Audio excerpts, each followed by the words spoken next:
Eu quero, nesse momento, dizer para vocês porque nós estamos fazendo essa live nesse domingo 9 de abril, 20 anos, né, da queda de Bagdá, que os Estados Unidos, em 2003, realizaram ali a invasão do Iraque, a posterior queda de Bagdá, com a prisão a posteriori de Saddam Hussein, depois seu julgamento ali por juízes treinados pela coalizão dos Estados Unidos, pelo Paul Bremer, não é?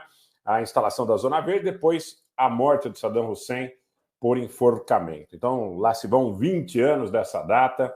Eu lembro muito bem que, não apenas em 1991, testemunhei os ataques contra Bagdá, como em 2003, e em ambas as situações, como também em 2011, no caso líbio, condenei veementemente esse tipo de operação intervencionista. Bom, isto posto, gente, por que nós estamos falando sobre o 6º ataque realizado por Israel contra a Síria? Vocês sabem que são dias de conflitos entre Gaza, Cisjordânia, palestinos, Israel, mas também tivemos 34 foguetes lançados do Líbano esta semana. Também tivemos aí alegações de 3 foguetes lançados da Síria. Um deles apenas teria caído numa área aberta ali nas colinas de Golã, ocupadas por Israel. Os outros 2 não teriam atingido o alvo. Então, eu quero crer que tanto nos casos, no caso do Líbano como no caso da Síria, esses lançamentos não foram feitos pelos respectivos governos, tampouco pelo Hezbollah no Líbano. Esses lançamentos foram feitos por grupos palestinos. Isso resta claro.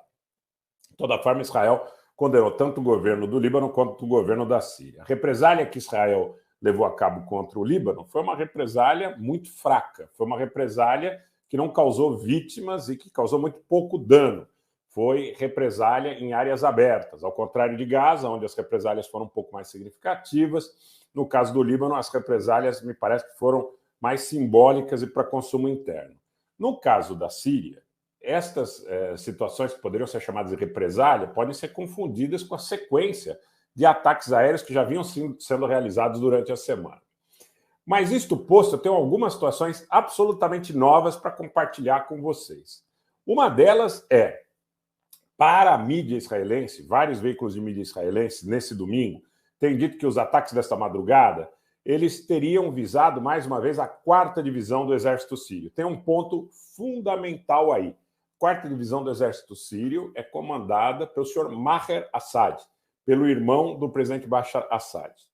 Mas os sírios, os iranianos, os libaneses ligados ao Hezbollah dizem que a versão de que poderia ter sido um recado para o Bashar Assad, uma tentativa, até alguns veículos chegaram a cogitar que poderia ter sido uma tentativa de assassinato contra o Maher Assad, que também seria para o consumo do público interno em Israel como uma demonstração de força.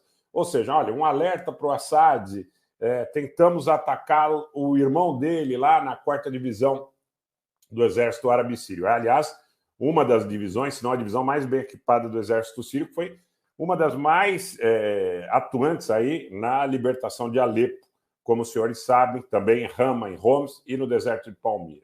Então, um dos pontos fundamentais que nos trouxe essa live é essa notícia na mídia de Israel que um dos alvos do ataque, desse último ataque desta madrugada, seria o Maher Assad. Os árabes, de um modo geral, e seus canais, também os iranianos, negam que os israelenses tenham tentado assassinar o Maher. De qualquer forma, esse atentado contra a vida do Maher não se consumou. Pois bem, digo de novo, os ataques da Síria e do Líbano foram perpetrados por grupos palestinos. Os ataques também, é importante frisar, não seriam realizados se não houvesse algum tipo de beneplácito, tanto do governo sírio como no Líbano, mais especificamente do Hezbollah. Fato é que hoje, domingo, 9 de abril de 2023, nós tivemos a chegada do líder da organização Quds iraniana a Damasco, capital da Síria, e a fala do presidente Assad com Raisi, no Irã. Então, o que está acontecendo mais abertamente agora, a partir desses últimos eventos, está mais claro, está acontecendo de uma forma mais aberta, essa interface entre os sírios e os iranianos.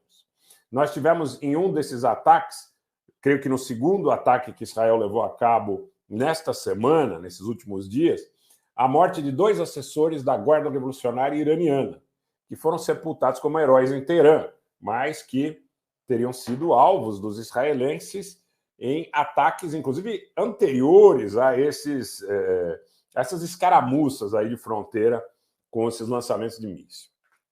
Essa semana as coisas ficaram mais complicadas, naturalmente também em função dos eventos que aconteceram na própria Esplanada das Mesquitas, e ali a coisa realmente parece que, em Al-Aqsa, as coisas acabaram, de alguma forma, se escalando na realidade, no sentido de propor esse agudizar aí do conflito, tá certo?